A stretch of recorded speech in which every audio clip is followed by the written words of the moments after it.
Hi, my name is Wangoi Waweru from Golden Snail Farm located in Nakuru, Kenya.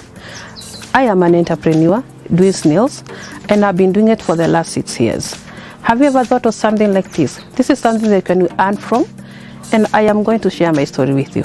I started this thing way back in 2017 whereby I happened to be to consume snails without knowing. Someone who I boarded a bus from Kampala to Kenya with happened to feed me with a packed dinner for the escargot, that is the snail meat, not knowing I consumed. But I came to know about it after I've consumed. It wasn't a good thing in my heart, but the taste was okay. That's how I came to know about snails, and I got the interest to know how they are farmed, how they are grown. And I had to go back to Uganda, where I found a farmer who has been doing it for long. And from there, I even had to go to Kigali, Rwanda, to get more knowledge, because I even tried to find where I can get the knowledge in Kenya. I could get any. The snail itself is not known in Kenya as something that you can consume, as something you can keep as a pet, something like you can get the byproducts from. But we see the beauty soaps from the shops, or the beauty shops, and or the snail products, but we don't know where to get. We don't know where we don't know where they came from. They came from snails. So I felt like I've been having challenges. I used to have challenges there before, because the community itself was not so much welcome. Even the community at large in Kenya, they never understood what I'm doing. Well, so I find like I was somehow like, people couldn't even come near me because they believed that I have something to do with witchcraft. But luckily, like I'm happy now that people are getting to know much, because you find like there even other reptiles that are being coming in as a way of earning. In terms of consumption, it's not known in Kenya. People didn't know how it's consumed, how it's even reared, but it's largely consumed outside, especially in Asia, parts of Europe, and also in most parts of West Africa and South Africa. In terms of consumption here in Kenya, the people who are consuming it are still the same people from outside, but they are based in Kenya. So we have the challenge of people accepting it, as Kenyans accepting it as a source of food. But we need to open our minds, because we don't have like the way we eat githeri. We just eat it because we found our elders eating it. We need to enlighten ourselves and get to know what it contains, for you to get to know what other meat contains. Like the snails itself, they have the white meat. Everything that white meats have, like the doctors keep on telling us, we need to go for the white meat. We stop eating the red meat because it's dangerous. The snail meat has the snail itself has the white meat. On top of that, it has things like the vitamin B12, B16, B18. At the same time, the snail is organically grown, so you're sure that whatever you're consuming is very organic. They don't have any chemicals in it. In snail farming, you earn a lot, but you don't only rely on the meat. Before you get to slaughter the snail, you earn in different ways, whereby you earn through the byproducts. Whereby the byproducts, we have the slime. The slime is expensive. Actually, if we go to the beauty shops, you check on any product that comes from the snails, it's way expensive. Secondly, we have things like the snail caviar. The snail caviar is even more expensive than slime itself. You can even check on Google, or you ask any person who is around, who is from Asia, or people from Europe, or you can even check from the Google. It's not less than $2,000 for a kg. But for the local market, it's a different price, but it's a good market. If you think of the lack of jobs we have here in Kenya, if you just get a kg each and every month, you're good. You have a better future. You have a better earning, more than going for employment itself. You can even being a self-employed with doing snails. Just selling a kg of eggs is enough for you for a month. Just a kg for a month. Third thing, we have the shells. You can crush them. You can make calcium for animals. You can sell the calcium to people who are doing keeping other animals like cows and such. At the same time, you use the shell for decoration, for ornamental purpose. Or locally, what is so much what's really moving is the slime, the liquid form of slime, and the meat. For the local market, but for the export, mostly the thing that is going is in Europe. I usually send a lot of meat that is in life, because there you send as live snails under the controlled temperature. And again, I also sell the caviar and the slime. From outside, everything is in demand. When it comes to value addition, the slime itself is used for things like the soap, the face mask. You can make face mask with the slime. At the same time, you can make a scrubber from the shell. You can make beauty soap, like what I've done here is a beauty soap. This one is made of the snail slime plus the carrot juice. This one is made of the snail slime and the turmeric. And I've been doing it, though I've not been it has not been in the market because I'm waiting for KEBS to be certified by KEBS. But I have used it. I don't use anything else. I make my own products. I don't buy anything.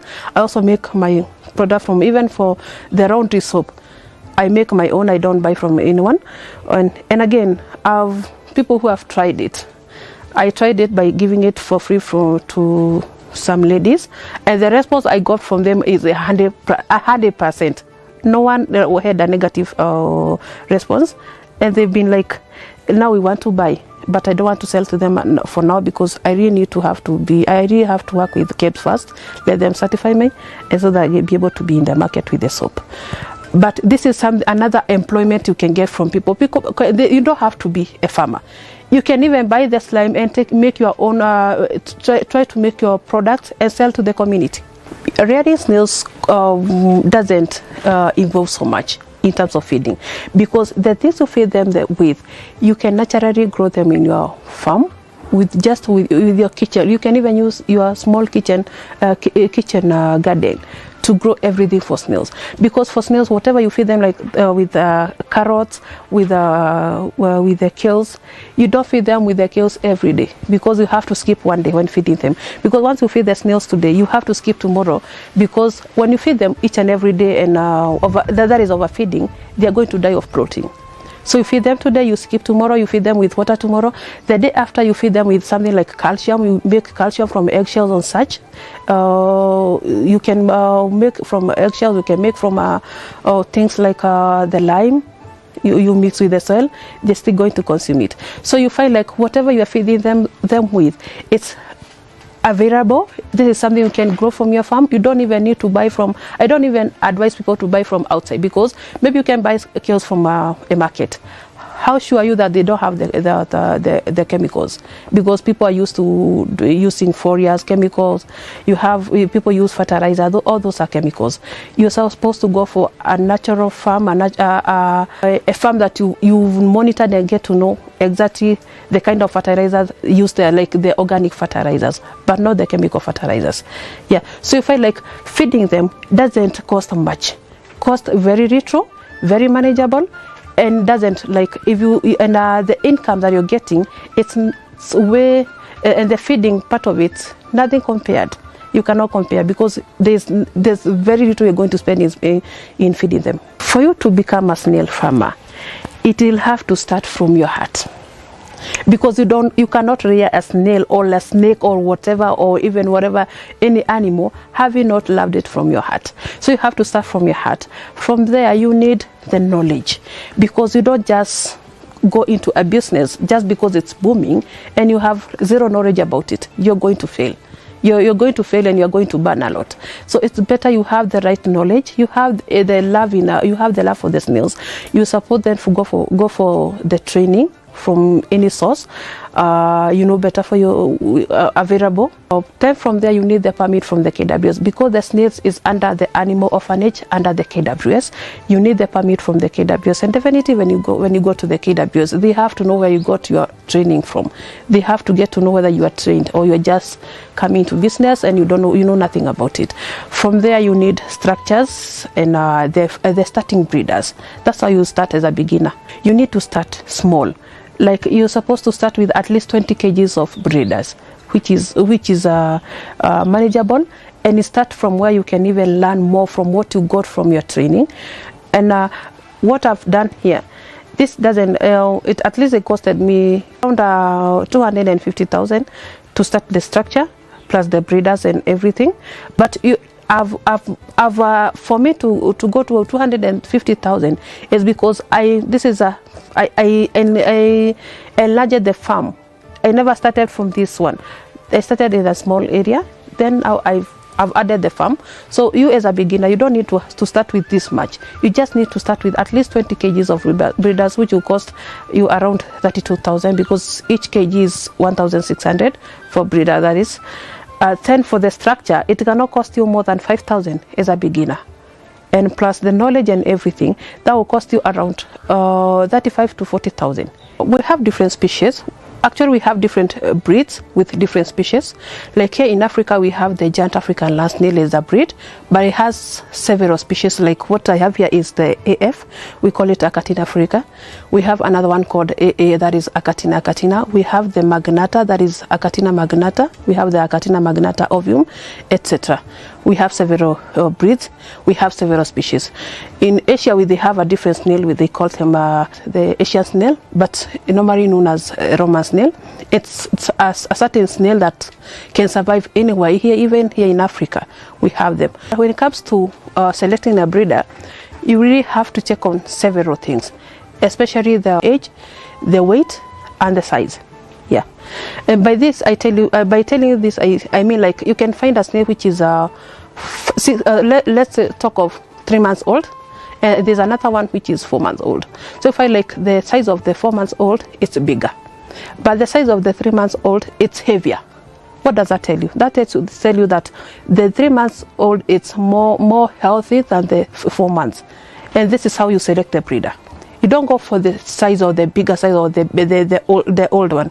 You have to go for the right or the best breeder, because this 3 months old, which is more heavier than the 4 months, it's more healthier, and it's going to give you more eggs than the 4 months. For a grown snail that is from 6 months and above, they usually weigh between 180 to 200 grams. That is for this specific species, that is the AF. But there are others like the AA, they go up to 230 grams per snail. So if I like 4 or let's say 5 to 6 pieces, they are enough for a kg. But for this one, they usually go for between 180 to 200 grams. But doesn't mean that all of them are going to be the same weight, because there are others that are not that much healthy. The snails are usually sold at 1,500 per kg when that is for live snails. But when it is in a fresh, that is an escargot, already the shell separated, we usually sell them at between 6,000 to 7,000 shillings. I've done so much research about snails. I've dug enough to get to people and get to train them about snails. I even invite people here from outside. They come even from every county.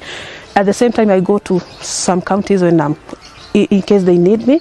They invite me to train them about snails. So you get like, there are people who are trying to diverse and get to know much about the snail and everything, like not only snails but other things. Like we have people who are doing things like the silkworms, and other people are doing something different. So they get to get the knowledge. In the future, I have a project I'm thinking about whereby it's going to be snail adoption, and through this adoption, I'm doing it for people to love the snails, and at the same time they are able to collect the data and something that will sell outside there and also locally. And I find it being interesting, because you find people adopting a cat, adopting a snake, adopting a child, but snails have never been. There's little known about snails, because people have not been so much into snails. But through adoption, you find like you'll be able to get the data, you get to know much about snails, and you'll be able to love these snails.